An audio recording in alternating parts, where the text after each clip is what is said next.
میرے نبی نے جوانوں کی زندگی بدل دینے والا ایک خوبصورت سا جملہ ارشاد فرمایا ہے، جس جملے نے، جس فرمان نے لاکھوں کروڑوں گنہگار نوجوانوں کو توبہ کرنے پر مجبور کر دیا، جس جملے نے، جس ارشاد نے لاکھوں کروڑوں نوجوانوں کو اللہ کا محبوب بنا دیا۔ میرے نبی نے فرمایا، صحابہ میں اللہ کا حبیب ہوں، میں اللہ کا حبیب ہوں۔ پھر فرمایا، جو جوان جوانی میں توبہ کرتا ہے وہ بھی اللہ کا حبیب بن جاتا ہے۔ جو اسلام کی مقدس شہزادی جوانی میں توبہ کرتی ہے نا، وہ بھی اللہ کی محبوبہ بن جاتی ہے۔ جوانوں آؤ نا، تم بھی اللہ کے حبیب بن جاؤ۔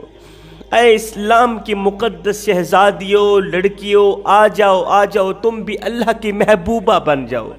جب تم اپنی ساری زندگی مالک کے نام کر دو گے نا، تو پھر وہ ساری کائنات تمہارے نام کر دے گا۔ یہاں پر میں تمہیں ایک عبرت ناک واقعہ سنانے جا رہا ہوں۔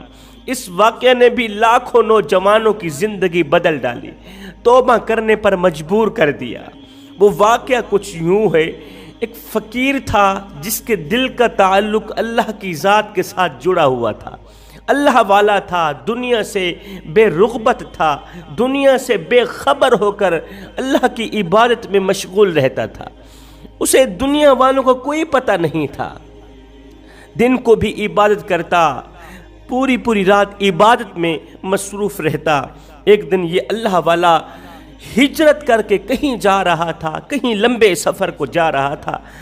جاتے جاتے اس کا گزر ایک بہت بڑے قبرستان سے ہوا۔ ہاتھ میں تسبیح ہے، زبان پر اللہ اللہ کا ورد جاری ہے، اللہ کا ذکر جاری ہے۔ یہ اللہ والا ایک بہت بڑے قبرستان سے گزرا۔ اچانک اس کی نظر دو ایسی قبروں پر پڑی، اس کی نظر دو ایسی قبروں پر پڑی جو قبریں دوسری قبروں سے الگ تھلگ نظر آ رہی تھی، دوسری قبروں سے منفرد نظر آ رہی تھی۔ یہ اللہ والا فقیر ان دونوں قبروں کے قریب گیا، ایک قبر کی مٹی اٹھائی، وہ مٹی سونگھنے کے لیے جب ناک پر لگائی تو جان میں جان آ گئی۔ کیا سونگھتے ہیں، کیا محسوس کرتے ہیں کہ قبر کی مٹی سے کستوری کی خوشبو آ رہی ہے۔ ایسے لگتا ہے جیسے قبر کے اوپر پڑی مٹی یہ مٹی نہیں ہے، یہ تو ساری کی ساری کستوری ہے۔ ایسے محسوس ہوتا ہے جیسے قبر جنت کے باغوں میں سے باغ بنی پڑی ہو۔ ایسے لگتا ہے جیسے جنت کی تمام کھڑکیاں قبر کی طرف کھول دی گئی ہوں۔ افسوس کی بات یہ تھی، ساتھ میں ہی دوسری قبر تھی۔ اس قبر کی جب مٹی اٹھائی، وہ مٹی سونگھنے کے لیے جب ناک کے قریب لگائی تو ایک دم نیچے پھینک دی کہ اس مٹی کے اندر سے حرام کی بدبو آ رہی تھی۔ دونوں جڑوی قبریں ہیں، ایک قبر سے کستوری کی خوشبو آ رہی ہے۔ اس بزرگ اللہ والے نے ان قبروں کے اوپر پتھر دیکھے، پتھر کے اوپر مرنے والوں کے نام بھی پڑھے، ان کا جگہ پتہ بھی پڑھا۔ ایک دم اللہ والے نے اپنے سفر کا رخ تبدیل کر دیا۔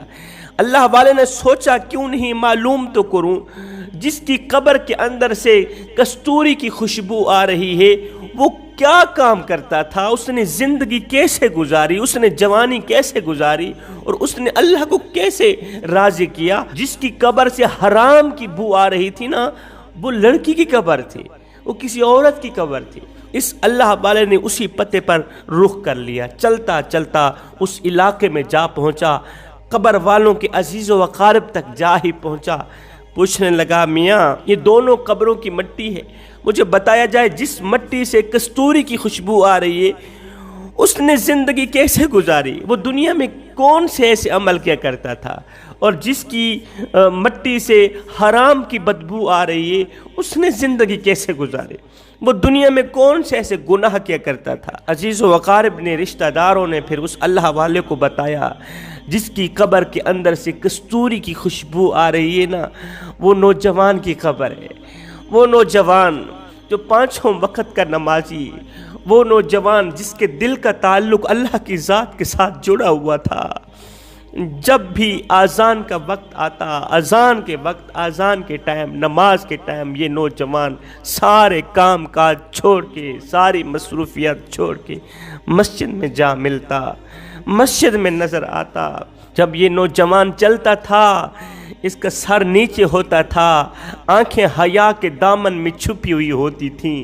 اس نے اپنی زندگی آوارگی میں نہیں گزاری، اس نے اپنی زندگی غفلت میں نہیں گزاری۔ کوئی بھی گناہ ہو جاتا تو فوراً توبہ کر لیتا، اللہ کا محبوب بن جاتا۔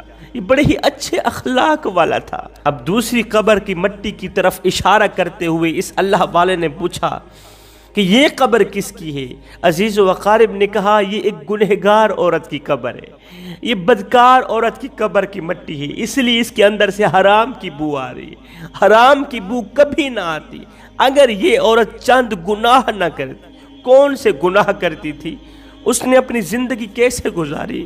لوگوں نے کہا یہ شادی شدہ عورت تھی، اس کا شوہر جب امیر تھا ہزاروں نعمتوں کی بارشیں برساتا تھا، اس کا شوہر جب پیسوں والا تھا، جب صحت مند تھا، اس نے اپنی بیوی کی ہر ایک خواہش پوری کی، لیکن اللہ کا کرنا ایسا ہوا کہ اس کا شوہر بیمار ہو گیا، اس قدر بیمار ہوا کہ چلنے کے قابل بھی نہ رہا۔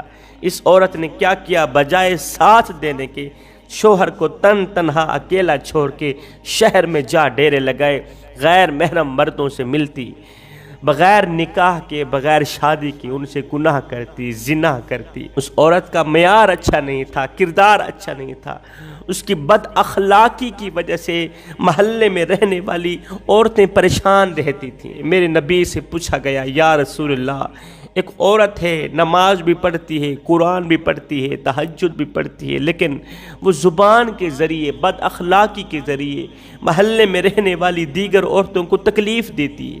میرے نبی نے فرمایا وہ جہنمی عورت ہے، وہ جہنمی عورت ہے۔ پھر پوچھا گیا یا رسول اللہ، ایک عورت ہے، نماز بھی نہیں پڑھتی، قرآن بھی نہیں پڑھتی، تہجد بھی نہیں پڑھتی، لیکن اس کی زبان میں اتنی مٹھاس ہے، اس کا اخلاق اس قدر اچھا ہے کہ دیگر عورتیں اس پر بہت ہی زیادہ خوش ہیں۔ میرے نبی نے فرمایا اس پر اللہ راضی ہو، اس پر اللہ راضی ہو، وہ یہ اخلاق اپناتی رہے، دیگر عورتوں کو خوش کرتی رہے۔ ایک دن آئے گا یہی اخلاق اسے نمازی بنا دے گا، اسے تہجد گزار بنا دے گا۔ عزیز و اقارب نے کہا اے اللہ والے، اس عورت کا اخلاق اچھا نہیں تھا، اس کا کریکٹر اچھا نہیں تھا، اس کا کردار اچھا نہیں تھا۔ شوہر کو تنہا گھر میں اکیلا چھوڑ کر غیروں میں جا ڈیرے لگائے، غیر محرم مرد کو خلوت میں مل رہی تھی، اس کی خواہش پوری کرانے کے لیے، تھوڑی دیر کی لطف لینے کے لیے۔ اسے نہیں معلوم تھا کہ گناہ کے دوران بھی موت کا فرشتہ آ جاتا ہے، اسے پتہ نہیں تھا۔ گناہ کرتے کرتے ہی اس کی روح نکل گئی، گناہ کرتے کرتے روح نکل گئی۔ آج قبر کی مٹی سے حرام کی بو آ رہی ہے۔ وہ نوجوان جس نے اپنی زندگی آوارگی میں نہیں گزاری، جس نے اپنی جوانی آوارگی میں نہیں گزاری، غفلت میں نہیں گزاری، اس نے اپنی جوانی مسجد میں گزاری، اپنی زندگی دین کی راہ میں گزاری، آج اس کی قبر کے اندر سے کستوری کی خوشبو آ رہی۔